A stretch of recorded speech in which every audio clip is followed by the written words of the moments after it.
Buenos días a todos. Qué gusto que estén con nosotros. Soy la doctora Yolanda Valero, soy cirujano maxilofacial, directora de la Facultad de Odontología de la Universidad Intercontinental. Esta mañana estoy muy contenta de que estén con nosotros y quiero agradecer a la Universidad Cuauhtémoc por la invitación a estar con ustedes, platicando de un tema que cualquier especialidad odontológica tiene que conocer y manejar para tener éxito en sus tratamientos. Pues vamos a comenzar a platicar un poco el día de hoy. Todos los días tenemos pacientes con mayor compromiso médico. ¿Por qué? Pues porque la población se está haciendo vieja, la pirámide poblacional está cambiando y cada vez habemos personas con más edad que todos queremos tener una sonrisa muy bonita, queremos no tener dolor y acudimos al odontólogo, ¿verdad? Y el éxito de nuestros tratamientos, que al final de cuentas es lo que los odontólogos queremos, es que todo vaya bien, que todo fluya durante mi tratamiento, desde que hago el diagnóstico hasta que doy de alta al paciente, en una forma cordial con la economía del paciente, y la economía no monetaria, sino la economía física de nuestro paciente. Para esto, pues tenemos que conocer y recordar en nuestra práctica diaria todo eso que vimos en las ciencias básicas de la carrera, esos primeros años que a veces pensamos, esto hay que pasarlo para poder llegar a ser un odontólogo, pero ya que estamos en la práctica, tenemos que recordar un poquito de todo eso para hacer prescripciones farmacológicas correctas y que evite alergias, evite complicaciones y nuestro paciente salga muy contento de mi tratamiento y al final de cuentas me remita más pacientes, ¿verdad? Para esto, ¿qué necesitamos? Pues necesitamos una revisión de la parte de medicina interna, ¿verdad? Acordarnos un poquito de que somos médicos de la boca y conocer un poco de, aquí pongo algunos ejemplos, ¿no? De diabetes, que es lo que son muy frecuentes, de hipertensión, pero también de artritis, de problemas tiroideos. ¿Quién es mi paciente? Mi paciente en realidad no es un saco de dientes que viene a que yo le ponga los dientes bonitos, ¿verdad? Mi paciente viene a un tratamiento para estar físicamente bien. Para esto, entre los tratamientos que nosotros hacemos, nos apoyamos con medicamentos. ¿Y qué necesitamos conocer de nuestros medicamentos? Bueno, de los que están aquí en la pantalla, son los que usamos día a día, entonces tenemos que conocerlos bien, no nada más decir, yo receto esto, sino receto esto por aquello, conocer las bases, conocer a quién y cómo se lo vamos a recetar a cada uno de nuestros pacientes que vengan a nuestra clínica. Y hablando de anestésicos locales, ¿cuántas veces al día usamos un anestésico local? Y muchas veces decimos, yo uso lidocaína. ¿Por qué? Pues porque sí o porque así me enseñaron en la escuela. Pero tengo que conocer más. Y esos medicamentos los vamos a usar en una persona que a lo mejor requiere algún otro apoyo. Ahora que vivimos en un mundo tan acelerado, ¿cuántos de sus pacientes no tienen gastritis, por lo menos? Entonces, si le voy a mandar un antibiótico, voy a colocar un anestésico, voy a tener que apoyarme a lo mejor con alguno de estos medicamentos de uso gastrointestinal o voy a hacer un tratamiento quirúrgico extenso, voy a poner implantes o voy a quitar un tercer molar. ¿Por qué no apoyar a mi paciente con que tome unas vitaminas antes del tratamiento, verdad? Y no se diga lo que a muchos les asusta es, yo no quiero que mi paciente me sangre más de la cuenta o que me hable 3 días después de mi extracción para decirme, doctora, estoy sangrando y ahora qué le doy. Entonces, tenemos que conocer más de lo que usamos diariamente. Y lo que nunca queremos, que llegáramos a tener una emergencia médica en nuestro consultorio, tenemos que conocer los medicamentos que en un momento de emergencia le pueden salvar la vida a mi paciente, sea un niño o sea un adulto, sea cualquier paciente, ¿verdad? Tengo que conocer y saber dosificar, saber aplicar estos medicamentos a nuestros pacientes. ¿Para qué? Para que no me vea yo así, ¿no? El odontólogo es un changuito que ve dientes. Por eso esta foto se me hace muy explicativa, porque muchas veces los médicos así nos ven, ¿no? Es un chango que ve dientes. Y si nos vamos un poquito a lo que estudiamos en esos primeros semestres de la carrera, que sobre farmacología, seguramente recuerdan el Goodman, el libro de Goodman, que es el que casi todo el mundo lleva, ¿verdad? Y dicen, la farmacología viene del griego, aquí están las raíces griegas, y estudia todo esto. Nada más de pensarlo, decimos, qué horror, pero si yo ya lo pasé, yo ya no vuelvo a ver eso. Y fíjense que si yo leo el libro de farmacología de correo, a lo mejor sí me parece horrible, aburrido, porque habla de todo esto. Habla de todo eso, ¿verdad? Pero yo qué quiero, ya en mi práctica diaria, ¿verdad? Quiero saber cómo cada medicamento que yo use o aplique a mi paciente, o el paciente tome, ¿verdad? ¿Cómo va a actuar sobre el órgano paciente al que yo estoy tratando? Eso es lo que tengo que saber de farmacología, entonces tengo que saber terapéutica. Si buscamos en el diccionario, ¿qué es terapéutica? La terapéutica se define como el arte de tratar las enfermedades, porque no es nada más farmacología.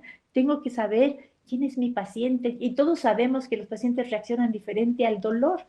Y nuestros pacientes, ¿por qué vienen al dentista? Pues porque les duele, la gran mayoría, o porque tienen una infección o tienen una deformidad en alguna parte de su cuerpo, en el caso nuestro de la boca, por un proceso inflamatorio.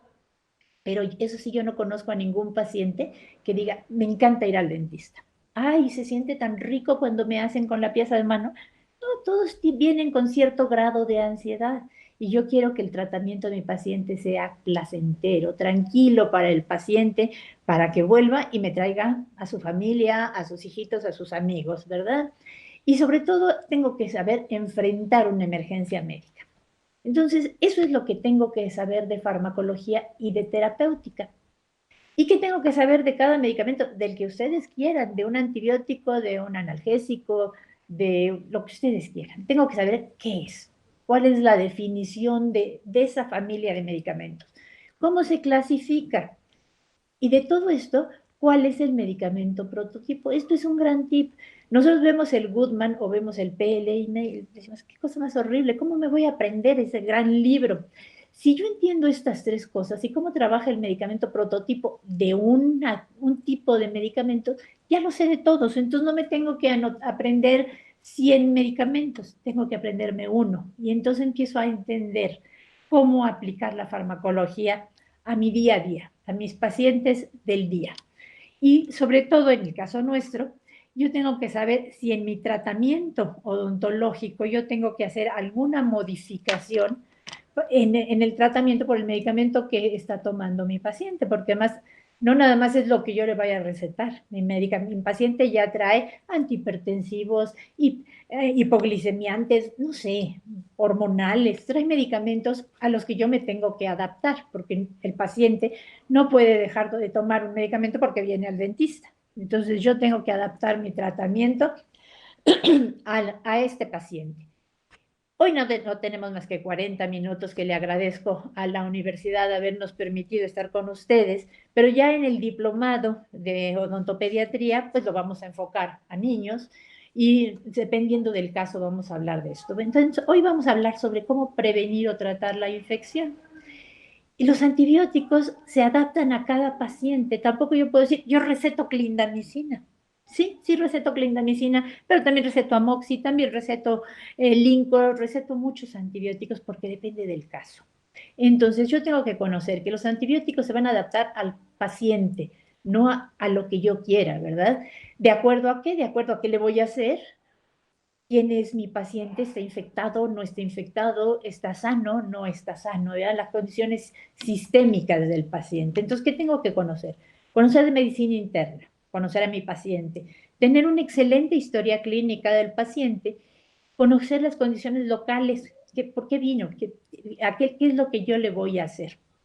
Y después de eso, conocer sobre farmacología y sobre terapéutica para poder tratar a mi paciente y solucionar su problema. Entonces, los antibióticos son medicamentos excelentes, son un elemento clave para combatir la infección. Y desde que aparecieron allá con Fleming en la historia, ¿verdad? Han disminuido la morbimortalidad de mucha cirugía. El advenimiento de los antibióticos en la medicina dio sobrevida a muchos pacientes que antes se morían de una infección, ¿verdad? En la actualidad se ha usado y se ha abusado del uso de antibióticos, ¿verdad? Y hay estudios que dicen que aproximadamente el 40% de los tratamientos antibióticos que se prescriben a un paciente quizás no hayan sido necesarios, por eso son de utilidad cuestionable. Y desgraciadamente eso nos lo cuelgan mucho a los odontólogos, porque a veces no estudiamos claramente quién es mi paciente y qué tanto requiere. pero sí necesito conocer perfectamente los antibióticos, ¿verdad? Porque si abuso de los antibióticos, esto ha causado resistencias bacterianas. Y ahora los pacientes ya muchas veces le doy el antibiótico que antes era el adecuado y nuevos medicamentos. Y eso hace que cada vez los medicamentos tengan que ser más sofisticados y, por supuesto, más caros. Incrementa el precio del tratamiento que voy a dar a mi paciente. Entonces, para yo recetar un antibiótico, tengo que hacer un uso racional de esto de acuerdo a lo que yo hago, que es muy diferente a lo que hace un gastroenterólogo o lo que hace un ginecólogo, pero tan importante uno como el otro. ¿Qué tengo yo que conocer? Tengo que conocer los conceptos básicos del fármaco que voy a recetar, pero también tengo que conocer quién es mi enemigo, contra quién yo me voy a pelear, cuál es la bacteria que puede causar la infección que estoy tratando. Y para esto, ¿qué tengo que recordar? Microbiología, ¿ya? Entonces, esa materia espantosa que llevamos en la licenciatura de microbiología, aquí la estoy aplicando, ¿verdad? Y después de esto, hay guías de manejo de antibióticos para cuadros habituales.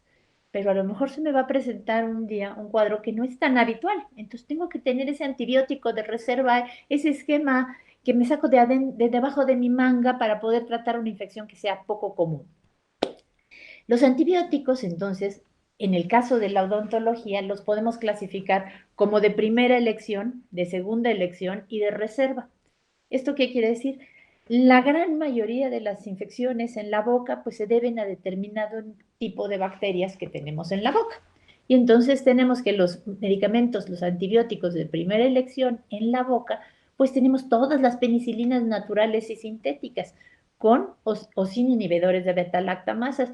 Yo tengo que conocer esto, sabiendo que todas las penicilinas tienen la misma forma de trabajar. Entonces, aunque hay muchos tipos de penicilina, todas trabajan igual, solamente con algunas modificaciones que hizo la farmacéutica sobre ellas. Si por alguna razón yo no puedo usar penicilinas, tengo las de segundo orden, que tengo ahí las cefalosporinas, pero tengo que conocer que hay de primera, segunda, tercera, cuarta y ahora ya hay una quinta generación. No todas sirven para las infecciones bucales, por eso tengo que conocer un poquito de cefalosporina y saber que las de primera y segunda generación son las indicadas para las infecciones bucales. Pero en este mismo grupo tengo las macrólidos y las lincosinamidas, donde está la eritro, la clindamicina, que hoy en día es tan eh, recetada por nosotros, el metronidazol, que pertenece a un grupo de los nitroimidazoles, todos estos maravillosos para tratar una infección. Y también les podría decir que la vancomicina, excelente, el mismo espectro de las penicilinas, nada más que creen, tenemos aquí un pequeño problema. La vancomicina solamente hay para uso endovenoso. Entonces, si mi paciente lo está manejando alguien que conoce esto y lo tiene internado en un hospital con una venoclisis, la vancomicina es un excelente medicamento, pero no para una práctica odontológica de consultorio.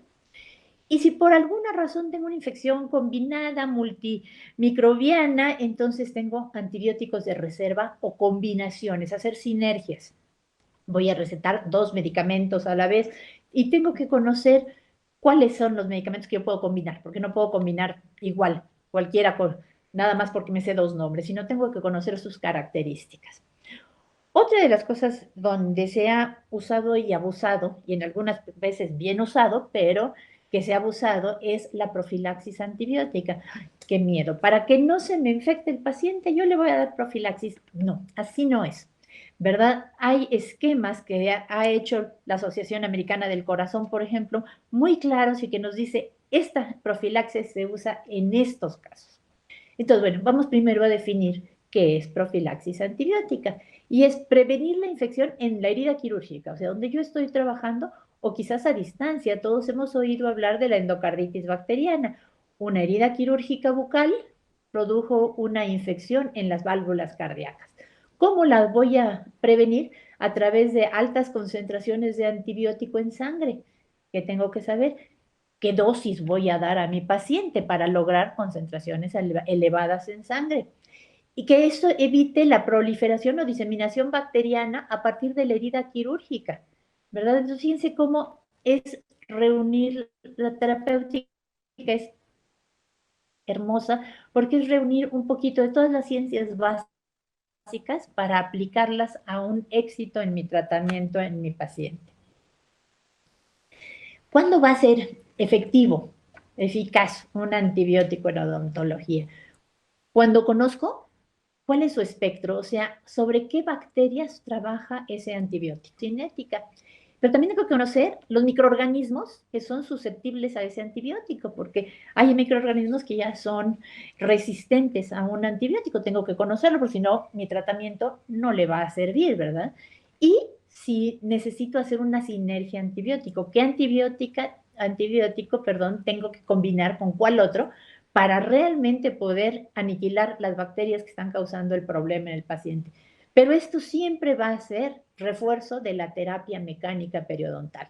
Si yo no quito esta molar, aunque le dé antibiótico y antibiótico, el paciente no va a salir. ¿Por qué? Porque aquí está la causa. Entonces, siempre vamos a tener que trabajar combinado. La parte quirúrgica con la administración del medicamento. Ahora, ¿cuándo voy a dar el antibiótico? En un paciente sano, por ejemplo. En un paciente sano, la profilaxis busca nada más que durante la cirugía no haya una entrada de bacterias y me vaya a causar una infección. El manejo de profilaxis preoperatoria en pacientes sanos solamente se va a justificar cuando la cirugía es séptica o contaminada. Si tengo un paciente sano al que le voy a hacer una extracción para un movimiento ortodóntico, no hay infección, no hay nada, es una boca limpia, probablemente el paciente no requiera antibiótico, ¿verdad? Y cuando voy a escoger un antibiótico, ¿qué tengo que saber? ¿Qué voy a buscar de todo ese libro enorme de antibióticos, verdad? Que tenga una actividad, o sea, que su vida media sea tan larga como la necesite yo para cubrirlo hasta que la herida cierre. Que sea activo contra los microorganismos de la boca, la microbiología de la boca, ¿no? Yo no puedo dar un antibiótico que trabaje sobre bacterias intestinales si mi infección es bucal. Entonces tengo que saber qué bacterias y qué antibióticos trabajan ahí, y por eso decimos la primera línea para la boca son la amoxicilina y las cefalosporinas. Si no hay infección, la administración, yo nada más lo di porque el paciente, vamos a pensar que tiene un soplo cardíaco, un problema valvular. Es un paciente en riesgo de endocarditis bacteriana y le voy a quitar un premolar para ortodoncia. No hay infección. No necesito darle por más de 24 horas el antibiótico porque es un paciente sano, que no había infección, ¿verdad? Entonces voy a empezar a jugar con los tiempos de trabajo. Y no los juego yo. Hay estudios hechos en este caso por la Asociación Americana del Corazón que dice, para infecciones bucales, para prevenir infecciones de origen bucal, el ideal es usar amoxicilina, porque la amoxicilina es la que tiene el espectro más adecuado para las bacterias de la boca. Pero no hay infección, entonces solamente quiero proteger a mi paciente durante el tiempo de la cirugía, que sé que va a producir una bacteremia y que no lleguen y se instalen en el corazón. Entonces, la Asociación Americana del Corazón nos dice, dale 2 gramos de amoxicilina 1 hora antes de la consulta. Y si es un niño de menos de 40 kilos, lo calculamos a 50 miligramos. Pero como todo lo que puede pasar pasa, el paciente es alérgico a la penicilina. Ah, bueno, pues entonces tengo un esquema de clindamicina o un esquema de acitromicina. Ah, pero fíjate que mi paciente está en el hospital y tiene una vena canalizada. Entonces pudiéramos usar cualquiera de los esquemas que tienen para dosificación endovenosa. Entonces, y necesita más antibióticos después, ya no, nada más fue profiláctico para prevenir una endocarditis bacteriana. Muy diferente si ese paciente le vamos a quitar un premolar que tiene un absceso, que ya ha drenado, entonces ya tenemos otro problema. Necesita prevención y necesita terapéutica. Muy importante no utilizar antibióticos profilácticos que se reservan para casos especiales, como sería todo esto. Yo creo que aquí el que más tendríamos que platicar ahorita sería la amoxicilina con clavulanato.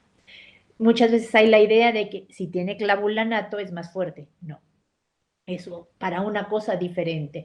Esta amoxicilina con clavulanato la vamos a dejar específicamente para cuando estoy tratando una infección por algún microorganismo que produzca beta-lactamasas, ¿no? Y esos cuáles son. Ok, entonces yo tendría que saber quiénes son los microorganismos que inactivan a la amoxicilina por producir beta-lactamasas para agregarle el clavulanato a la amoxicilina y que mi tratamiento tenga éxito. ¿Qué otra cosa tengo que conocer? Que se clasifican las cirugías en limpias y limpias contaminadas y contaminadas. Entonces, si yo tengo una cirugía limpia, mi, mi, eh, mi campo quirúrgico está totalmente estéril, conozco el campo, voy a hacer una cirugía rápida, mi instrumental está limpio, entonces, y mi paciente es sano, el riesgo de infección es mínimo. No se requieren antibióticos preoperatorios, se considera un procedimiento aséptico totalmente, que en la boca es un poco difícil porque la boca es una zona contaminada, ¿verdad? No hay tejido inflamado previo, está limpia la boca, ¿verdad? No se rompió la técnica séptica durante el procedimiento y no hay gran trauma quirúrgico.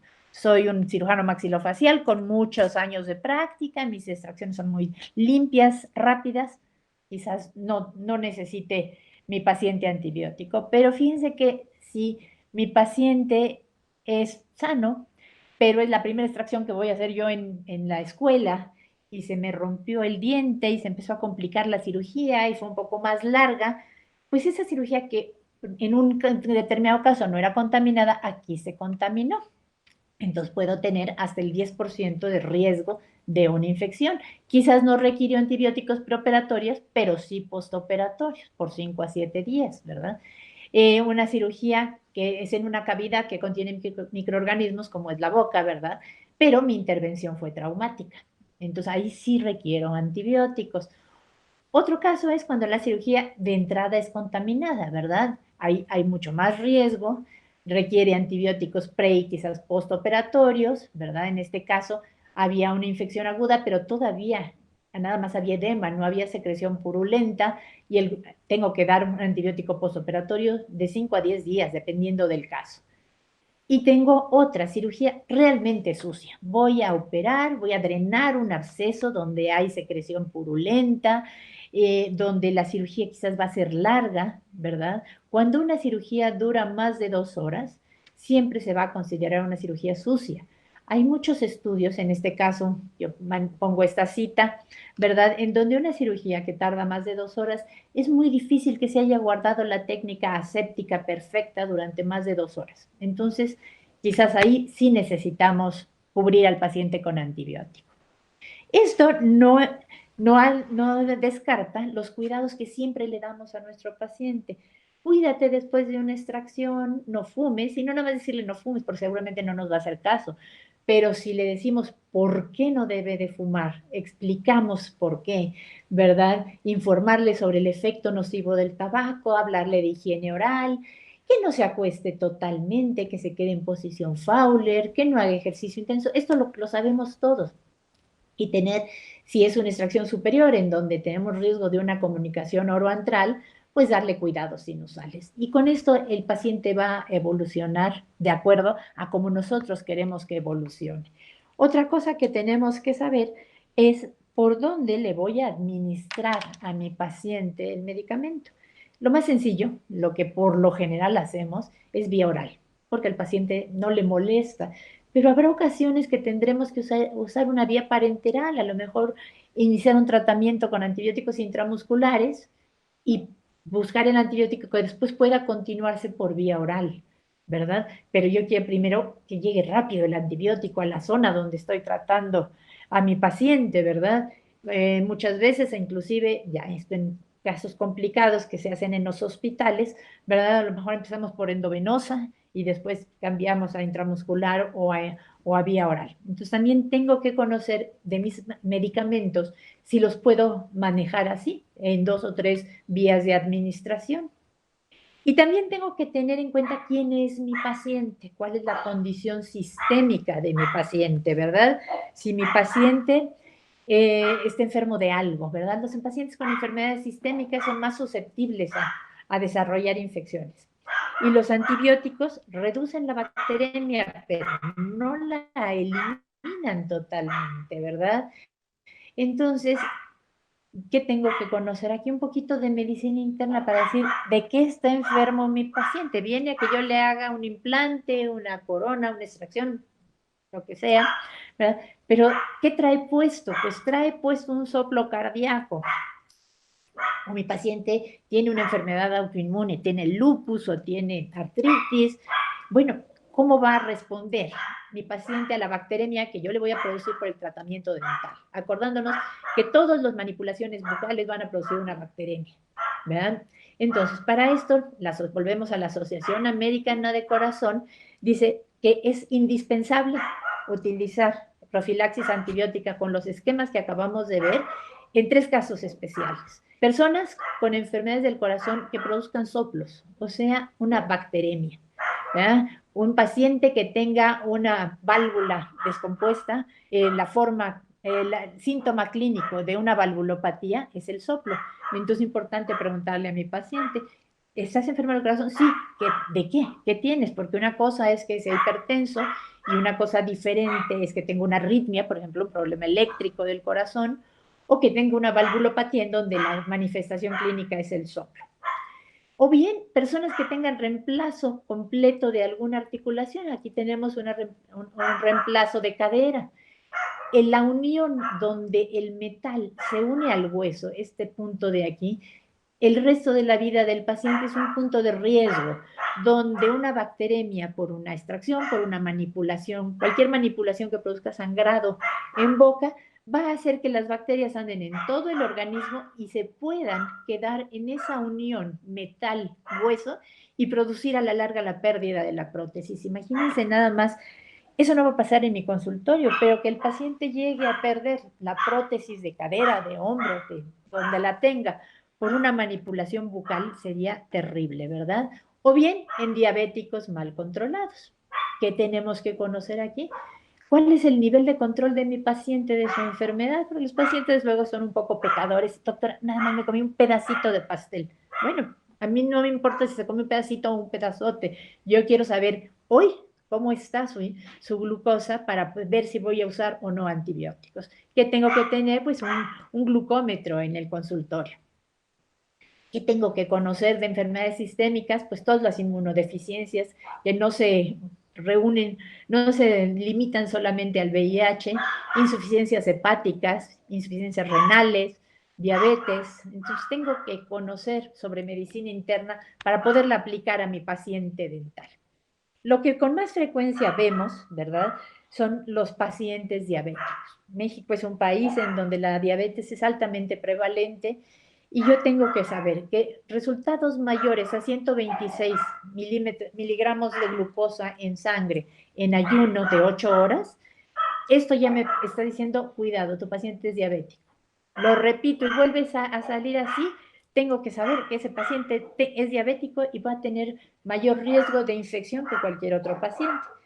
Y me dicen, pero no le puedo hacer la glicemia en mi consultorio porque el paciente desayunó o acaba de comer. Bueno, no debe de tener nunca en ningún momento más de 200. Si tiene más de 200 miligramos de glucosa en sangre, es un paciente al que hay que mandar a estudiar, ¿verdad?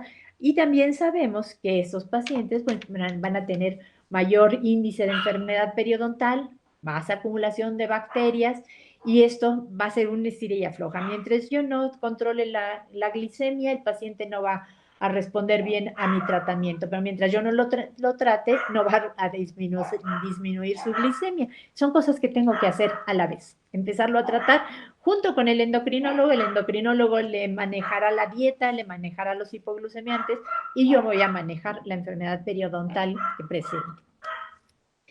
Otra cosa que nos lleva al éxito en nuestros tratamientos es que el paciente diga, no me duele. No me duele en el tratamiento durante la cita, que tendríamos que hablar de anestésicos, y no me dolió después de lo que me hizo el doctor. Entonces, ¿qué tengo que conocer? Sobre qué es el dolor y cómo manejarlo, ¿verdad? ¿Qué medicamentos hay para tratar el dolor? Y volvemos a lo mismo, no puedo decir, yo receto ketorolaco. Bueno, sí, receto ketorolaco en algunas ocasiones, pero en otras receto acetaminofén o en otras receto un antiinflamatorio. Y si yo a cualquiera de ustedes el dolor. Fíjense, nosotros trabajamos con dolor todos los días, pero que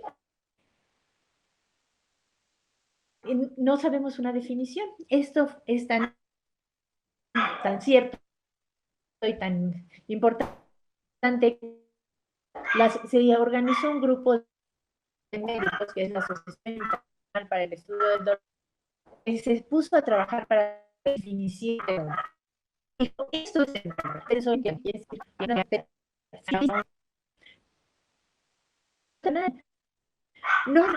igual la misma pulpitis, vamos a decir, niño, que a un viejito, a una mujer joven, una mujer en proceso de entonces tengo que conocer una lesión real o potencial. Una lesión real es una caries, pero si alguien de ustedes ha visto a un paciente con una neuralgia trigeminal, que es un dolor de los más intensos que hay, no hay un daño real en ninguna zona. Entonces, no hay algo que diga, si le quito esto, se le quita el dolor, pero tengo que manejar medicamentos para que el paciente esté confortable. Entonces, para controlar el dolor, hay muchas cosas que vamos a usar. Si yo les pregunto, ¿qué medicamentos se usan para el control del dolor? A lo mejor me dicen, pues los analgésicos. Sí, pero no solamente. Se usa muchas veces la terapéutica no farmacológica. Nosotros los dentistas sabemos mucho de póngase hielo, haga enjuagues calientes. Todo esto es una terapéutica para control del dolor que no es farmacológica, pero que sí controla el dolor. ¿Verdad? Analgésicos, que pueden ser AINES o pueden ser opioides, los anestésicos locales, muchas veces tendremos que saber también sobre anestesia general y todo esto es para control del dolor. O un sedante, un ansiolítico. A mi paciente, si viene muy nervioso, le va a doler más que si está tranquilo. Entonces, para que yo pueda trabajar yo tranquila y mi paciente esté tranquilo, a lo mejor en vez de darle mucha anestesia local, puedo apoyarme con un ansiolítico, voy a ocupar menos anestesia local y voy a tener menos riesgos por sobredosis de anestésicos locales. Pero si la extracción fue muy complicada, pues a lo mejor voy a necesitar usar unos relajantes musculares o recetar un corticoide para disminuir la inflamación y con esto disminuir el dolor. Entonces, fíjense cuántas cosas tenemos que saber. Entonces, para un paciente al que le voy a hacer un procedimiento quirúrgico, desde una extracción hasta la colocación más compleja de implantes que quiera, primero que nada, conózcanlo. Hay que conocer quién es mi paciente, ¿verdad? Para saber si requiero ansiolíticos. Algunos no los requerirán, pero algunos sí. ¿Qué anestesia voy a usar? ¿Local, con sedación? ¿O de plano tengo que ir a un hospital y anestesia general? Si necesito un anestésico de larga duración, si le voy a dar un analgésico antes de empezar mi cirugía o inmediatamente después de terminarla, siempre voy a buscar que mi técnica sea muy limpia, ¿verdad? Tratar de lesionar lo menos posible los tejidos. Voy a valorar si uso corticoides. Eso que siempre decimos al paciente es básico, cuídese, que lo cuiden, que lo atiendan, ¿verdad? No se asolee, no vaya a trabajar, no juegue básquetbol. Todos estos somos muy buenos los dentistas para decirlo y es algo que tiene que ver con el posoperatorio de mi paciente. Tengo que darle analgésicos por cuánto tiempo. Un gran error es decir, tómeselos en caso necesario. ¿Por qué? Porque estamos dejándole al paciente la decisión de tomárselos cada 2, cada 3, cada 5 horas o tomárselos cuando ya se está muriendo del dolor. Entonces yo tengo que saber cuánto es el tiempo efectivo de acción de mi analgésico para que yo se lo indique en ese tiempo. Y el paciente diga, me hicieron tal cosa y en el posoperatorio tomé los medicamentos que me dijo el doctor y no me dolió nunca. Pero yo indiqué cada cuándo lo tenía que tomar. Pero siempre tengo que tener un medicamento bajo la manga, si él es bajo la manga, que sea una medicación de rescate. Mi paciente al día siguiente habló con mucho dolor. Entonces tengo que saber qué hacer. Entonces vamos a escoger un analgésico. ¿Qué tengo que saber? ¿Quién es mi paciente? Mi paciente es un paciente muy aprensivo. A lo mejor necesita más analgésico que otro o necesito un ansiolítico para que esté tranquilo. ¿Cuál va a ser mi procedimiento? Esta extracción, que es una extracción muy sencilla, en manos de un agente experta va a ser muy sencilla. En manos de un estudiante la primera vez que va a hacer una cirugía, quizás sea compleja. Entonces, y no digo que no lo deben de hacer, lo deben de hacer, pero al paciente no le debe de doler. Y factores del mismo dolor. Hay cosas que sabemos que son muy dolorosas en sí. Entonces, del paciente que voy a buscar, ¿cuál es su salud general? ¿Verdad?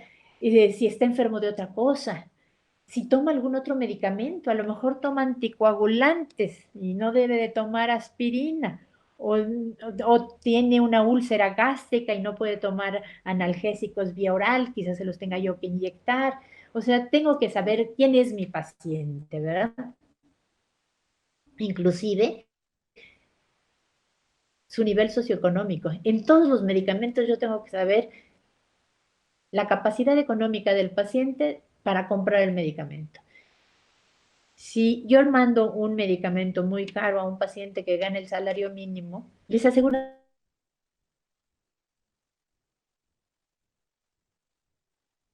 no lo va a comprar. Entonces tengo que conocer también un poquito de los precios del medicamento.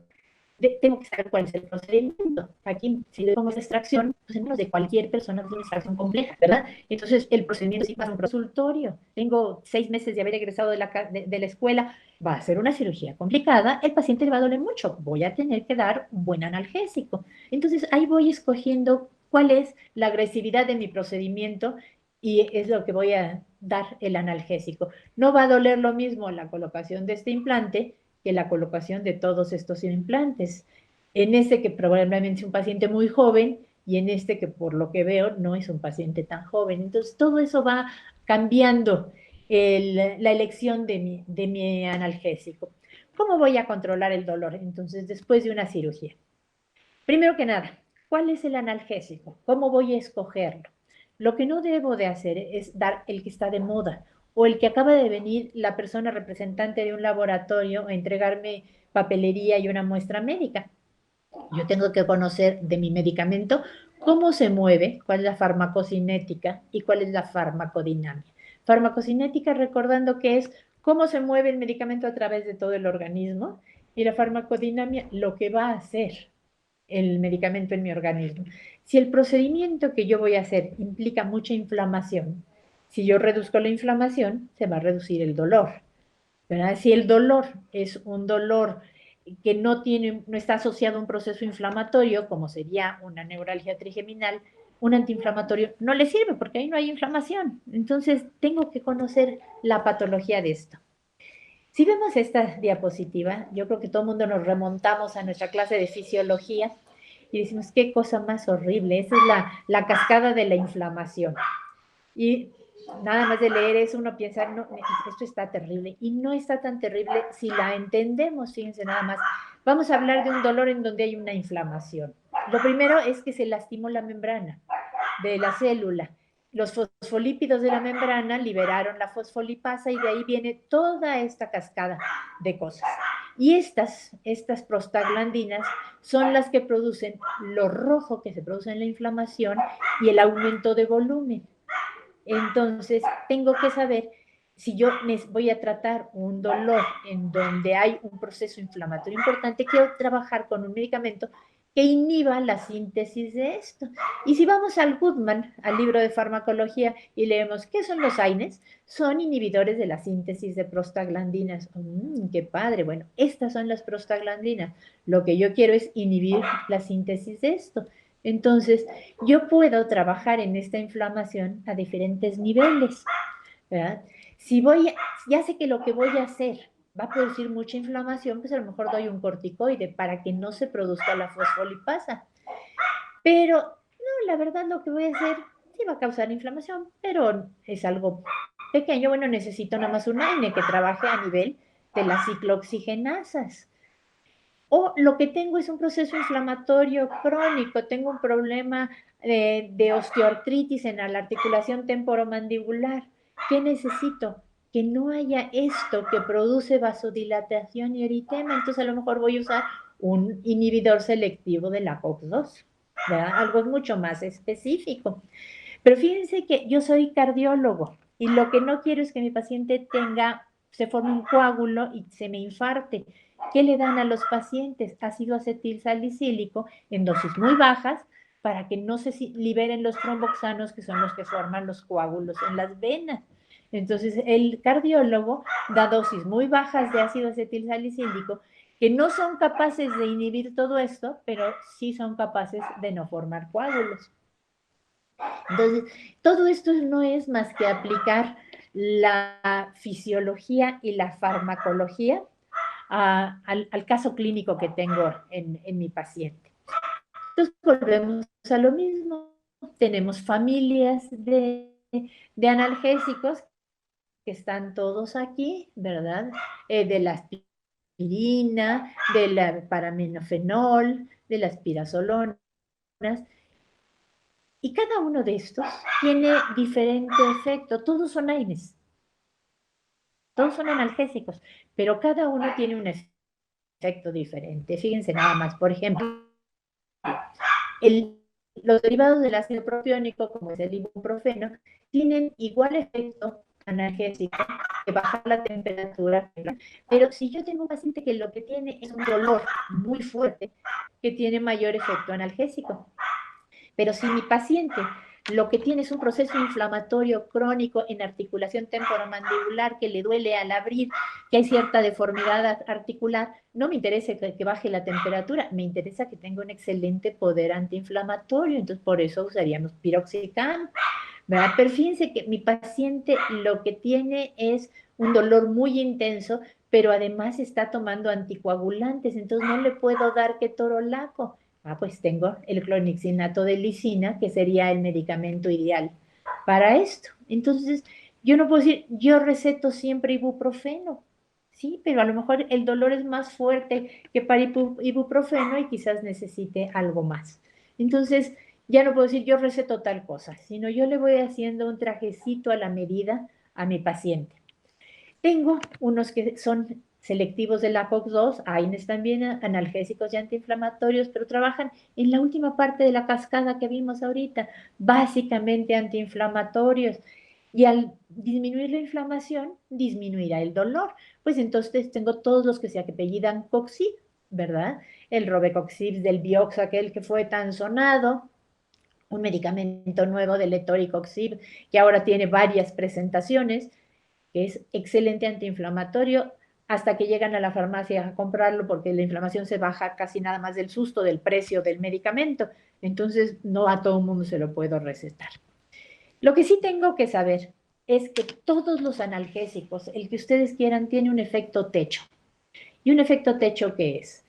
¿Qué es lo que yo les digo? Nosotros tenemos que ser el que da la dosis del analgésico y no dejar al paciente que sea el que decide sus dosis, porque un analgésico va a quitar un determinado tipo de dolor. Si me tomo 2, 3 o 20 cápsulas de ese analgésico, no se me va a quitar más dolor. Entonces, por eso no le podemos decir al paciente, si tiene dolor, tómeselo. No, usted se va a tomar una tableta de tantos miligramos cada tantas horas. Si eso no le quita el dolor, por favor me llama y yo soy el que indico una siguiente dosis o un medicamento de respaldo.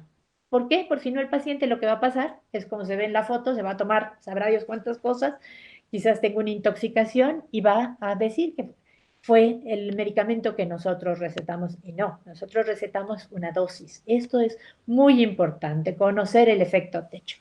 Y espero que, bueno, los haya invitado a seguir estudiando estos temas que son básicos para nuestra práctica diaria y les agradezco su atención y quisiera saber si hay alguna duda, algún comentario que podamos hacer.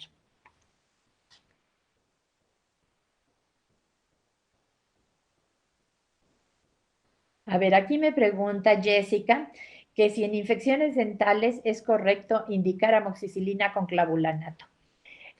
Pero como platicábamos hace rato, el clavulanato es para tratar infecciones por bacterias que produzcan beta-lactamasas. ¿Quién es el principal microorganismo productor de beta-lactamasas? El estafilococo dorado.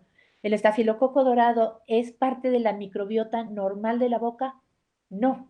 Entonces, si usamos una amoxicilina con clavulanato para una infección sencilla producida por estreptococos, yo les diría, estamos matando pajaritos a cañonazos y haciendo que las bacterias puedan crear una resistencia al clavulanato, que cuando tengamos un paciente con es una infección por estafilococo dorado, ya no le va a hacer efecto. Entonces, vamos a dejar las combinaciones con clavulanato para cuando tengamos la certeza que la bacteria es productora de beta-lactamasas. Espero haya contestado tu pregunta, Jessica. ¿Tendrán por ahí alguna otra pregunta, alguna duda que podamos compartir? José Manuel nos pregunta, ¿por qué muchos de los medicamentos son tan costosos? Salga a la farmacia, esté a la venta, tuvieron que pasar, porque para que un medicamento, muchísimos años de investigación, primero en laboratorio, después en animales, después en mamíferos, estamos hablando de changos o de cerdos, después en humanos, en animales pequeños de vidas cortas,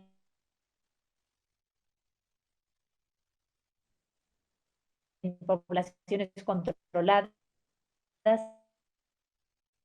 los medicamentos, porque más investigación, qué padre, pero cada vez va a ser más caro el medicamento.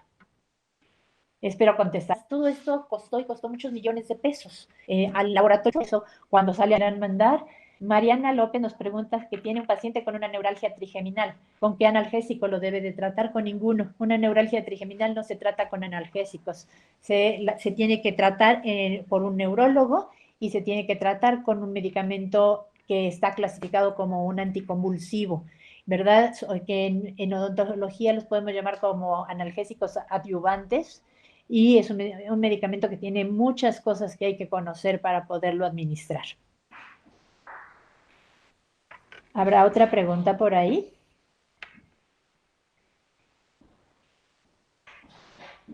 Bueno, creo que no hay más preguntas. No me quedaría más que agradecerle su atención y estoy a sus órdenes en la Facultad de Odontología o a través de Educación Continua de la Universidad de Cuauhtémoc. Muchísimas gracias por su atención.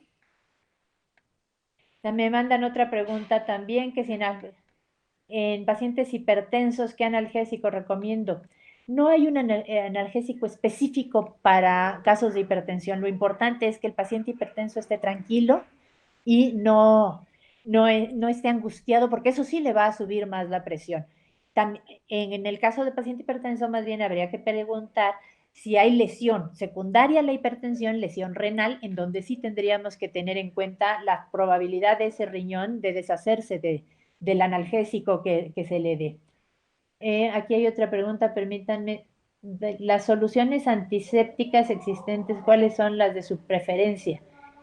Dependiendo de para qué es lo que vamos a tratar de desinfectar, ¿verdad? Inclusive ahorita con la pandemia que tenemos ahorita, bueno, pues nos pusieron muy sencilla la desinfección. El virus es sensible al jabón, lo más fácil y lo más barato, al alcohol, al hipoclorito, y se ha visto que no es muy sensible, que no desaparece con clorexidina, no es tan útil los amonios cuaternarios. Entonces depende de cuál sea mi situación y qué es exactamente lo que estoy buscando. Y creo que es la última. Ahora sí, pues muchísimas gracias por su atención. Espero haber resuelto algunas dudas y más que resuelto, haberles dejado muchas dudas para que dejarles a ustedes el interés por seguirse preparando, por meterse a cursos de educación continua, a abrir los libros otra vez, porque ahora que ya estamos en la práctica, cuando regresamos a los libros básicos de ciencia básica, decimos, pues esto me lo enseñaron por esto. Qué interesante, porque ahora empiezo a aplicar al paciente lo que cuando lo estudié pensé que nada más era para pasar un examen. Pues nuevamente les doy las gracias, agradezco a la Universidad Cuauhtémoc la invitación y espero que nos veamos muy pronto. Muchísimas gracias por su atención.